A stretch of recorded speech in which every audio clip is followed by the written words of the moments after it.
வணக்கம். நியூஸ் ஃபர்ஸ்டின் உலக முக்கிய செய்திகள். முதலில் தலைப்புச் செய்திகள். அமெரிக்காவில் ஹோட்டலில் துப்பாக்கிச்சூடு 3 பேர் உயிரிழப்பு. ஈரானிலிருந்து பிஸ்தா இறக்குமதிக்கு கனடா தடை.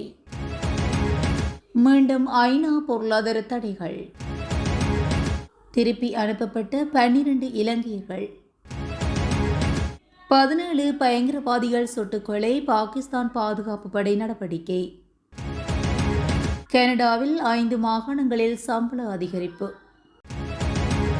காசா மீது இஸ்ரேல் தாக்குதல். 38 பேர் உயிரிழப்பு. பிரான்ஸ், ஜெர்மனி, இங்கிலாந்துக்கான தூதுவர்களை ஈரான் திரும்பப் பெறல். சவுதி அரேபியாவுடன் நல்லுறவை உறுதிப்படுத்திய பாதுகாப்பு ஒப்பந்தம் செய்த பாகிஸ்தான். பகல்காம் தாக்குதல். பிரிக்ஸ் கூட்டமைப்பு வெளியிட்ட பொது அறிக்கை. தொடர்பான விரிவான செய்திகள். அமெரிக்காவின் தெற்கு கரோலினா மாகாணம் சவுத்போர்ட் யார்ட் பஸ்னி பகுதியில் கடற்கரை பகுதி அருகே ஹோட்டல் ஒன்று உள்ளது. இந்த ஹோட்டலில் நேற்று இரவு வாடிக்கையாளர்கள் அமர்ந்து உணவு சாப்பிட்டுக் கொண்டிருந்த நிலையில் ஹோட்டல் மீது திடீரென துப்பாக்கிச்சூடு தாக்குதல் நடத்தப்பட்டது. படகில் வந்த மர்ம கும்பல் படகில் இருந்தவாறு கடற்கரை அருகே உள்ள ஹோட்டல் மீது துப்பாக்கிச்சூடு நடத்தியுள்ளனர். இந்த துப்பாக்கிச்சூட்டில் 3 பேர் உயிரிழந்தனர். மேலும் 8 பேர் படுகாயமடைந்தனர். தகவல் அறிந்து விரைந்து சென்ற போலீசார் படுகாயமடைந்தவர்களை மீட்டு அருகிலுள்ள மருத்துவமனையில் அனுமதித்துள்ளனர்.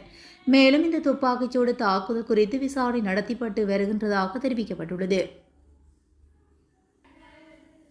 நாட்டில் பரவி வரும் சல்மோனெல்லா தொற்று காரணமாக ஈரானிலிருந்து பிஸ்தா மற்றும் பிஸ்தா கலந்த பொருட்களை இறக்குமதி செய்வதை கனடா தற்காலிகமாக தடை செய்துள்ளது. கனடாவின் உணவு ஆய்வு நிறுவனம் இந்த தடை குறித்து அறிவித்துள்ளது. கனடியர்களின் உடல்நலத்தை பாதுகாக்கும் முன்னெச்சரிக்கை நடவடிக்கையாக இத்தடை விதிக்கப்படுகிறது என தெரிவிக்கப்பட்டுள்ளது. ஆய்வு மற்றும் கண்காணிப்பு தரவுகள் மதிப்பாய்வு செய்யப்படும் வரை இந்த தீர்மானம் நீடிக்கும் என மேலும் தெரிவிக்கப்பட்டுள்ளது. பிஸ்தா விதைகள் மற்றும் அவற்றால் தயாரிக்கப்பட்ட உணவுப் பொருட்களே சல்மோனெல்லா பரவலுக்கு காரணமாக உள்ளதாக கனடாவின் பொது சுகாதார நிறுவனம் தெரிவித்துள்ளது. இதுவரை 100க்கும் மேற்பட்டோர் பாதிக்கப்பட்டமை ஆய்வக பரிசோதனைகள் மூலம் உறுதி செய்யப்பட்டுள்ளது. இந்த தாக்குதலுக்கு உள்ளான பல உணவுப் பொருட்கள் சந்தையிலிருந்து திருப்பப் பெறப்பட்டுள்ளன. இனிமேல் கனடாவுக்கு பிஸ்தா இறக்குமதி செய்யும் நிறுவனங்கள் அவற்றின் மூலப்பொருள் ஈரானிலிருந்து அல்ல என்பதை கட்டாயமாக நிரூபிக்க வேண்டும் என அறிவிக்கப்பட்டுள்ளது. ஆதாரம் இல்லையெனில் பொருட்கள் பரிசோதனைக்கு உட்படுத்தப்படும் அல்லது நேரடியாக நாட்டுக்குள் அனுமதிக்க மறுக்கப்படும் என தெரிவிக்கப்பட்டுள்ளது.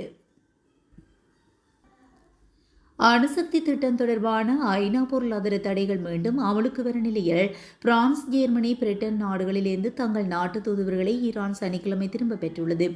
பிரான்ஸ், ஜெர்மனி, பிரிட்டன் நாடுகளின் முயற்சியினால் மேற்கொள்ளப்பட்ட இந்த தடை ஞாயிற்றுக்கிழமை அமலுக்கு வருகிறது. ஈரானின் அணு ஆயுத தயாரிப்பு திட்டத்தை தடுக்க ஐநா கடுமையான பொருளாதார தடைகளை விதித்துள்ளது.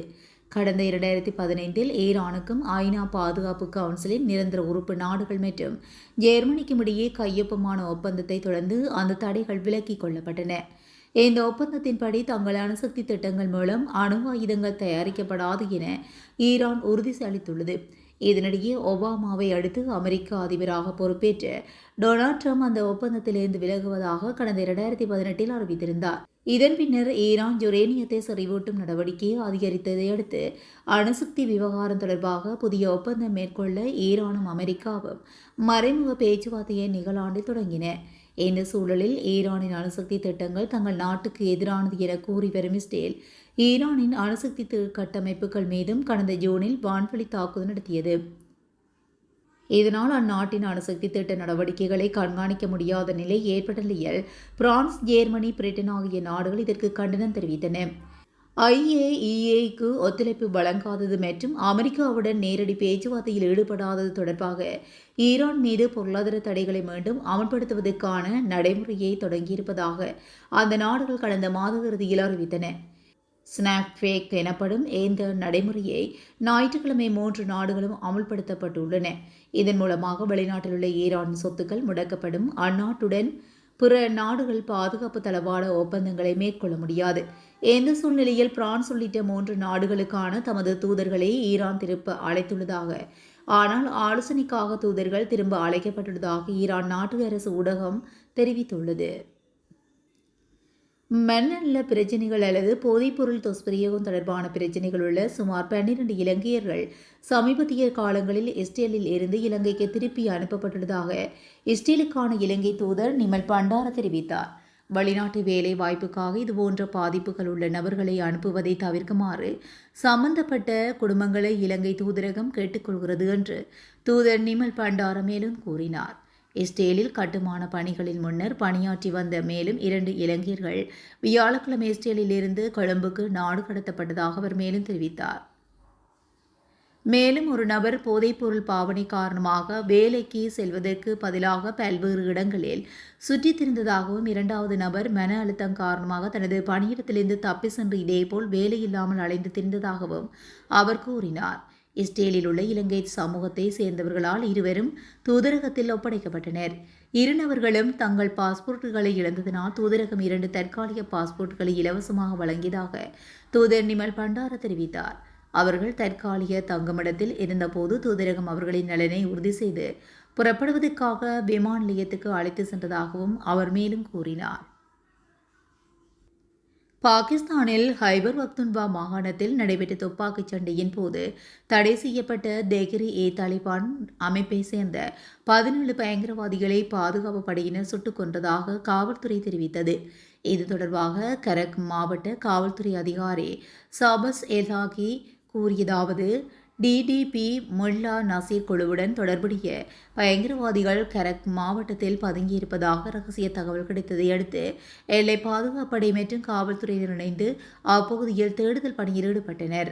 பாதுகாப்படையினர் தங்களை நெருங்குவதை பார்த்த பயங்கரவாதிகள் துப்பாக்கிச்சூடு நடத்தினர். இதற்கு பாதுகாப்படையினர் தரப்பில் உரிய பதிலடி தரப்பட்டது. இதில் 17 பயங்கரவாதிகள் கொல்லப்பட்டனர். இந்த சண்டையின் போது பாதுகாப்பு படையினர் 3 பேர் காயமடைந்ததாகவும் அவர் தெரிவித்துள்ளார். கனடாவின் 5 மாகாணங்களில் சம்பள அதிகரிப்பு தொடர்பில் அறிவிப்பு வெளியிடப்பட்டுள்ளது. உயர் வாழ்க்கை செலவுகளை சமாளிக்க தொழிலாளர்களும் நிறுவனங்களும் உதவுவதற்காக 5 கனடிய மாகாணங்களில் அக்டோபர் 1 முதல் குறைந்தபட்ச சம்பளம் உயர்த்தப்படுகிறது. இந்த மாற்றம் ஒன்டாரியோ, மானிடோபா, சஸ்கான்செவன், நோவா ஸ்கோஷியா மற்றும் பிரின்ஸ் எட்வர்ட் தீவு மாகாணங்களில் அமலுக்கு வருகிறது. ஒன்டாரியோ மாகாணத்தில் ஒரு மணித்தியாலத்துக்கான சம்பளம் $12.60 அதிகரிக்கப்பட உள்ளது. பிரின்ஸ் எட்வர்ட் தீவில் ஒரு மணித்தியாலத்துக்கான சம்பளம் $16.50 அதிகரிக்கப்பட உள்ளது. நோவா ஸ்கோஷியாவில் ஒரு மணித்தியாலத்துக்கான சம்பளம் $16.50 அதிகரிக்கப்பட உள்ளது. மானிடோபாவில் ஒரு மணித்தியாலத்துக்கான சம்பளம் $14 அதிகரிக்கப்பட்டுள்ளது. சஸ்கான்செவனில் உள்ள ஒரு மணித்தியாலத்துக்கான சம்பளம் $15 அதிகரிக்கப்பட்டுள்ளது. அல்பர்டா குறைந்த ஊதியம் வழங்கும் மாகாணமாக மாற்றம் பெறும் என தெரிவிக்கப்படுகிறது. காசா மீது இஸ்ரேல் நடத்திய துப்பாக்கிச்சூடு மற்றும் வான்வழி தாக்குதலில் 38 பேர் கொல்லப்பட்டதாக தெரிவிக்கப்பட்டுள்ளது.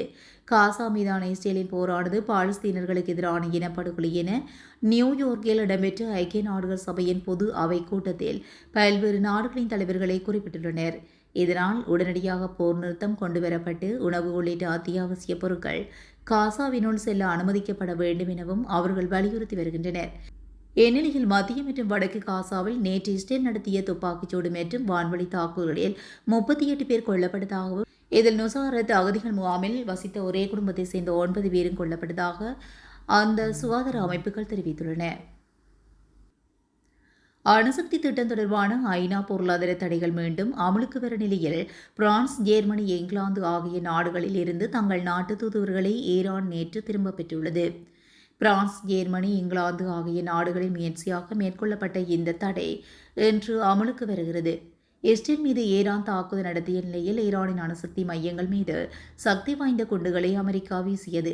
இதனைத் தொடர்ந்து தங்கள் அணுசக்தி திட்டங்களை கண்காணிக்க ஐநா அணுசக்தி கண்காணிப்பு அமைப்பாக சர்வதேச அணுசக்தி முகாமைக்கு அளித்து வந்த ஒத்துழைப்பை ஈரான் திரும்பப் பெற்றதாகவும், இதனால் அந்நாட்டின் அணுசக்தி திட்ட நடவடிக்கைகளை கண்காணிக்க முடியாத நிலை ஏற்பட்டது. இந்நிலையில் பிரான்ஸ், ஜெர்மனி, இங்கிலாந்து ஆகிய நாடுகள் இதற்கு கண்டனம் தெரிவித்தன. சர்வதேச அணுசக்தி முகாமைத்துவ ஒத்துழைப்பு வழங்காதது மற்றும் அமெரிக்காவுடன் நேரடி பேச்சுவார்த்தையில் ஈடுபடாதது தொடர்பாக ஈரான் மீது பொருளாதார தடைகளை மீண்டும் அமல்படுத்துவதற்கான நடைமுறையை தொடங்கியிருப்பதாக அந்த நாட்டு கடந்த மாத இறுதியில் அறிவித்தன. சவுதி அரேபியாவுடன் நல்லுறவை பாதுகாப்பு ஒப்பந்தம் உறுதிப்படுத்தியுள்ளதாக பாகிஸ்தான் பாதுகாப்பு அமைச்சர் தெரிவித்துள்ளார். அண்மையில் சவுதி அரேபியாவுக்கு சென்ற பாகிஸ்தான் பிரதமர் ஜவாஸ் ஜெரீப் பாதுகாப்பு ஒப்பந்தம் ஒன்றை அந்நாட்டு பட்டத்து இளவரசரும் பிரதமருமான முகமது பின் சல்மானுடன் மேற்கொண்டார். அதன்படி பாகிஸ்தான், சவுதி அரேபியா ஆகிய இரு நாடுகளில் எந்த நாட்டின் மீது ராணுவ நடவடிக்கை மேற்கொள்ளப்பட்டாலும் அது மற்றொரு நாட்டின் மீது மேற்கொள்ளப்பட்டதாகவே கருதப்படும் என்று கூட்டறிக்கையில் தெரிவிக்கப்பட்டது. இந்தியாவுக்கு எதிராக சவுதி அரேபியாவை தங்களுடன் கூட்டு சேர்க்கும் நோக்கில் இந்த ஒப்பந்தத்தை பாகிஸ்தான் மேற்கொண்டுள்ளதாக கருதப்படுகிறது.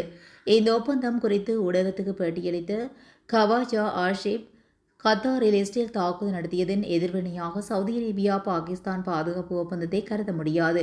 எனவே சவுதி அரேபியாவுடன் கடந்த 60 ஆண்டுகளாக பாதுகாப்பு உறவை பாகிஸ்தான் தொடர்ந்தும் பெறுகிறது. அங்கு 5000க்கும் அதிகமான பாகிஸ்தான் ராணுவ வீரர்கள் நிலைநிறுத்தப்பட்டுள்ளதாகவும் இந்த ஒப்பந்தம் மூலம் இரு நாடுகளிடையேயான நல்லுறவு உறுதிப்படுத்தப்பட்டுள்ளதாகவும் தெரிவித்துள்ளார். இந்த ஒப்பந்தத்தில் அணு ஆயுதங்கள் இடம்பெற்றுள்ளதா என்ற கேள்விக்கு கவாஜா ஆசேப் பதிலளிக்க மறுத்துள்ளமை குறிப்பிடத்தக்கது.